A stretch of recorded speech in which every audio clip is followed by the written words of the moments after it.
Enemy lovers, स्वागत है आपका हमारे चैनल पर। और आज हम देखेंगे दंडादन सीजन 2 एपिसोड नंबर 9 को। तो अब ओकारून ने ईविल आई को हराने के लिए ट्रेनिंग कर ली है, जिस वजह से वह सीधा ईविल आई से लड़ने चला गया है। पर क्या सच में ओकारू इतना ताकतवर हो चुका है कि वो ईविल आई का सामना कर सके, या फिर ईविल आई इस बार भी उसका भरता बना देगा? तो चलिए देखते हैं कि आगे क्या होता है। तब यहाँ ओकारून और इविलाई के बीच में लड़ाई स्टार्ट हो जाती है, और इस बार ओकारून इविलाई को बराबरी की टक्कर दे रहा होता है और उसे उड़ाकर दूर फेंक देता है। तब इविलाई अपनी बॉल से ओकारून पर हमला कर देता है, पर ओकारू उन सब से बच जाता है और फिर से वो और इविलाई आपस में टकराते हैं, जिस वजह से बहुत स्ट्रांग एनर्जी वेव्स निकलने लगती हैं। तब वो दोनों और ज्यादा स्पीड से लड़ना स्टार्ट कर देते हैं, जहां ओकारून इविलाई की बहुत बुरी धुलाई करने लगता है और उसे फिर से हवा में फेंक देता है। तब इविलाई ओकारून को कैद करने की कोशिश करने लगता है, पर ओकारून उसके चंगुल से बचकर अपनी पूरी पावर से इविलाई पर हमला कर देता है और फुल स्पीड में उस पर हमला करके उसे मोमो के घर पर फेंक देता है, जिससे कि मोमो का घर पूरी तरह से तबाह हो जाता है। तब वो कार नॉर्मल फॉर्म में वापस आ जाता है और इविलाइट को इस लड़ाई में बहुत मजा आता है। ये लड़ाई तो सच में बहुत ज्यादा मजेदार थी। चलो फिर और लड़ते हैं। आखिरकार तुम ये किस फॉर्म में आ गए हो? जल्दी करो और ट्रांसफॉर्म हो जाओ, क्योंकि मैं तुम्हारे साथ लड़ने के लिए बेताब हूँ।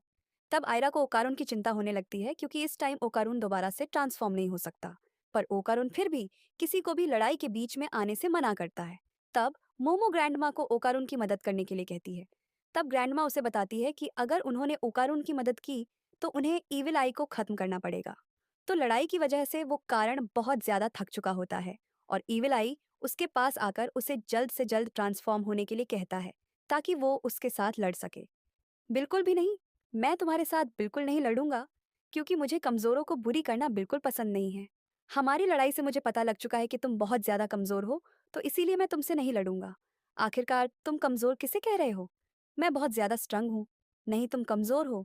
नहीं, मैं स्ट्रांग हूँ, और वो भी बहुत ज्यादा स्ट्रांग। तुम वीक हो। पर हाँ, अगर तुम ताकतवर हो जाओगे तो मैं तुम्हारे साथ लड़ सकता हूँ। ठीक है, फिर मैं और ताकतवर बनूंगा। पर मैं किसी ऐसे बंदे के साथ नहीं लड़ना चाहता जो कि दूसरों को मारने पर तुला हो।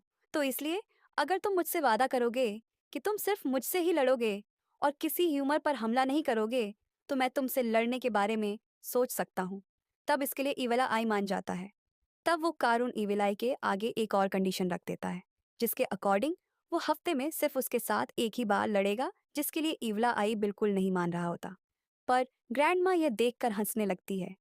तब मोमो टर्बो ग्रेनी से पूछने लगती है कि आखिर ओकारून करना क्या चाह रहा है, और टर्बो ग्रेनी उसे बताती है कि ओकारून ईविल आई का प्लेमेट बनना चाहता है। तब हमें ओकारून और टर्बो ग्रेनी की बात बताई जाती है। जब मैं पिछली बार ईविल आई से लड़ा था, तब उसने कहा था कि वो खेल को और ज्यादा सीरियसली खेलना चाहता है। मुझे नहीं पता कि इसका रीजन क्या है, बट ईविल आई के लिए मर्डर बिल्कुल गेम की तरह है। और टर्बो ग्रेनी, तुमने भी कहा था कि ईविल आई इस टाइम एक न्यू बॉर्न बेबी की तरह है। तो इसीलिए अगर ये बात सच है तो वो पक्का मज़े से खेलना चाहता है। तो इसलिए अगर मैं ईविल आई को हरा दूंगा तो उसकी सारी अटेंशन मेरी तरफ आ जाएगी, और उसके बाद वह किसी और को हर्ट नहीं करेगा। अगर मैं ताकतवर बन जाऊंगा तो शायद मैं ईविल आई के साथ दोस्ती कर पाऊंगा। तब वो कारून एविल आई के साथ एक डील करता है कि वे हर ट्यूसडे स्कूल खत्म होने के बाद उसके साथ लड़ा करेगा, और इसके बदले में एविल आई किसी को नहीं मारेगा। जिसके लिए हम देखते हैं एविल आई तैयार हो जाता है, और वो अपने कच्छे को उतार कर ओकारून को दे देता है, क्योंकि उसके अंदर लोगों की आत्माएं होती हैं जो कि ह्यूमर्स को मारना चाह रही होती है। तो इसीलिए ईवला आई ओकारून को उस कच्छे को तब तक संभालने के लिए कहता है जब तक वो ओकारून को हरा नहीं देता। तब ओकारून बेस के लिए मान जाता है, जिससे कि जीजी नॉर्मल हो जाता है, और ओकारून जीजी को बताता है कि सब कुछ ठीक हो चुका है, जिससे कि जीजी की आंखों में आंसू आ जाते हैं। तब मांजिरो ईविलाई के कच्छे को अपने साथ ले जाता है, क्योंकि वो एक कर्व्स आइटम होती है, तो इसलिए वो उसे एक सुरक्षित जगह पर रखना चाह रहा होता है। तब मांजिरो वहां से चला जाता है, और तभी जीजी के मॉम डैड भी वहां पर आ जाते हैं, जो कि जीजी का ध्यान रखने के लिए ग्रैंडमा को थैंक यू कहने लगते हैं। और ग्रैंडमा भी उन्हें बड़े प्यार से बुला रही होती है, जिसे देखकर आयरा और ओकारून हैरान हो जाते हैं।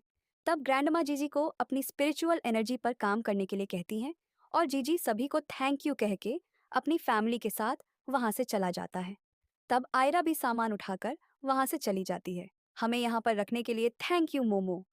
तो चलो फिर अब कल मिलते हैं। तो क्या तुम अब बस यही कहोगे क्या मुझे कुछ और भी कहना चाहिए?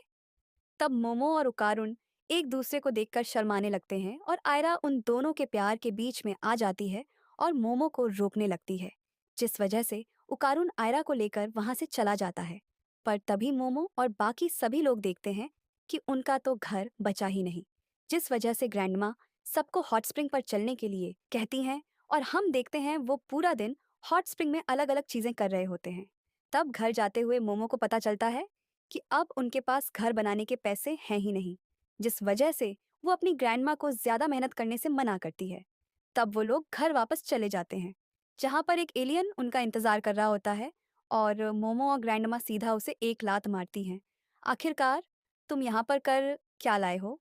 ये एक प्राइवेट प्रॉपर्टी है। तब ओकारुन उन्हें रोकने लगता है और वहां पर ओकारुन के साथ मेंटिस का बच्चा और आयरा भी आए, क्योंकि उन्हें मोमो के घर की चिंता हो रही होती है और वो वहां पर उनके घर बनाने में मदद करने आए होते हैं। ये एलियन मेंटिस का दोस्त है और इसका नाम लुड्रिस है। ऐसी बात है तो मुझे माफ कर दो। तब लुड्रिस गुस्सा करने लगता है। ये कह रहा है कि ये बहुत अच्छी बात है कि इसे एक ब्यूटीफुल लड़की ने मारा है, पर इसे देखकर तो ऐसा बिल्कुल नहीं लग रहा।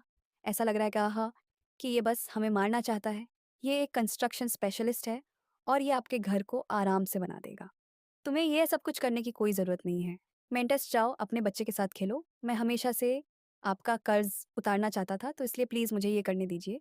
मैंने भी आपको बहुत प्रॉब्लम्स दी है, तो इसलिए मैं भी आपके लिए कुछ करना चाहता हूँ। तब ग्रैंडमा इसके लिए मान नहीं रही होती और खुद को टफ दिखाने की कोशिश कर रही होती है। पर मोमो उन्हें सब कुछ बता देती है, जिस वजह से वो लोग घर बनाने के लिए तैयार हो जाते हैं। तब मेंटेज उन्हें एक मटेरियल नैनो स्किन दिखाता है, जिसके जरिए वो कंस्ट्रक्शन करने वाले होते हैं। इस नैनो स्किन को इस्तेमाल करना बहुत आसान है और इसे हम क्ले की तरह खींचकर किसी तरह भी बना सकते हैं। ये तो सच में बहुत कमाल का है। चलो, मैं भी इसे बनाऊंगी। नैनो स्किन बहुत ultra high density nano machine से बने हैं और ये एक शेप मेमोरी अलॉय भी है, और अगर ये टूट जाता है तो यह अपनी ओरिजिनल फॉर्म में रिस्टोर भी हो सकता है। अगर तुम नैनो स्किन को पकड़ के दिमाग में कोई इमेज बनाते हो, तो ये नैनो स्किन उस इमेज में कन्वर्ट हो जाती है।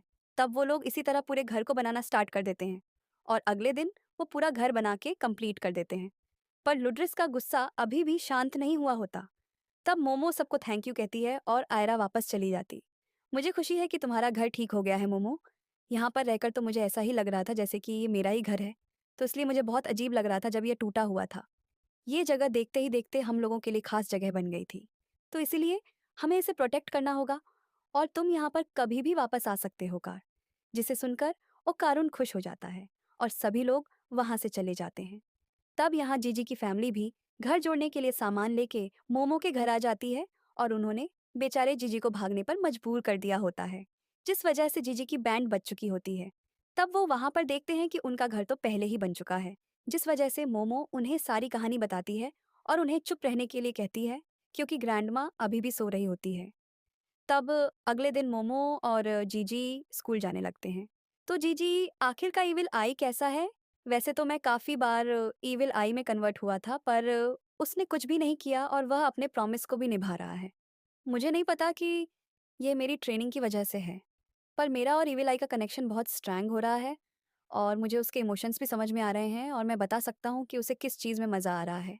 फिर तो ये काफ़ी अच्छी बात है। तो फिर अगर कुछ हुआ तो तुम हमसे मिलने फिर से आ जाना।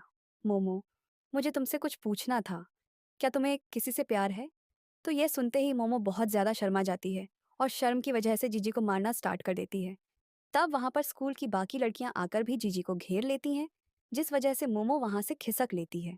पर तभी एक लड़की जीजी को कोल्ड ड्रिंक को टेस्ट करने के लिए देती है, जिस वजह से वो ईविल आई में कन्वर्ट हो जाता है। पर इस बार ईविल आई जीजी के कपड़े नहीं फाड़ता और उसे वो ड्रिंक बहुत ज़्यादा पसंद आई होती है, जिस वजह से वो सबको मारने की बातें करने लगता है।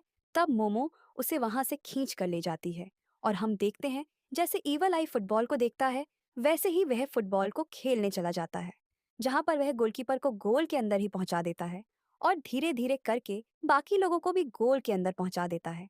तब मोमो उसे फिर से खींच कर ले जाती है और कोई गर्म चीज ढूंढने लगती है, पर उसे वहां पर कुछ भी नहीं मिलता। जल्दी करो, मुझे वो ड्रिंक दो जो मैंने पहले पी थी। मैं तो तुम्हें गर्म चीज पिला के नॉर्मल करना चाहती हूँ, पर लगता है मेरे पास कोई और चारा नहीं है। और वैसे भी तुम लोगों को इस टाइम नहीं मार रहे हो, तो इसलिए लगता है कि आज का दिन हमें ऐसे ही काटना पड़ेगा। तब मोमो ईविल आई को लेकर क्लास में चली जाती है, जहाँ सभी लोग जीजी का यह रूप देखकर हैरान हो रहे होते हैं। और वहां पर ईविल आई को समझ नहीं आ रहा होता कि आखिरकार उसे वहां पर करना क्या है। तब ईविल आई वहां के बच्चों को देखकर कुछ लिखने की कोशिश करने लगता है, पर उसे कुछ भी लिखना नहीं आ रहा होता और वो फिर से सबको मारने की बातें करने लगता है, जिस वजह से मोमो उसका मुंह बंद कर देती है। तब मोमो लंच में ईविल आई को कुछ गरम खिलाने की बात सोचने लगती है, पर वहां पर भी उसे कुछ नहीं मिलता। और तब ईविल आई अपने हाथों से ही नूडल्स को खाने लगता है, जिस वजह से मोमो उसे चॉपस्टिक्स दे देती है। पर ईविल आई को तो उसे इस्तेमाल करना ही नहीं आ रहा होता, जिस वजह से उसे बहुत ज्यादा गुस्सा आ जाता है और वे हाथों से ही खाना खाना स्टार्ट कर देता है। तभी यहाँ मोमो की सहेलियां मोमो से पूछने लगती हैं कि कहीं जीजी पर हाउसिन सोसाइटी के भूत ने कब्जा तो नहीं कर लिया है, या फिर उसके पास गोल्डन वॉल तो नहीं है। जिसे सुनकर मोमो हैरान हो जाती है और वो अपनी सहेलियों से पूछने लगती है कि आखिरकार उन्हें गोल्डन बॉल के बारे में कहाँ से पता चला। तब मोको मोमो को एक पिक्चर दिखाती है, जहां मोमो को कारून की गोल्डन बॉल दिखाई देती है। और गाइस, इसी के साथ ये एपिसोड खत्म हो जाता है। मैं मिलती हूँ आपसे बहुत ही जल्द अगले वीडियो के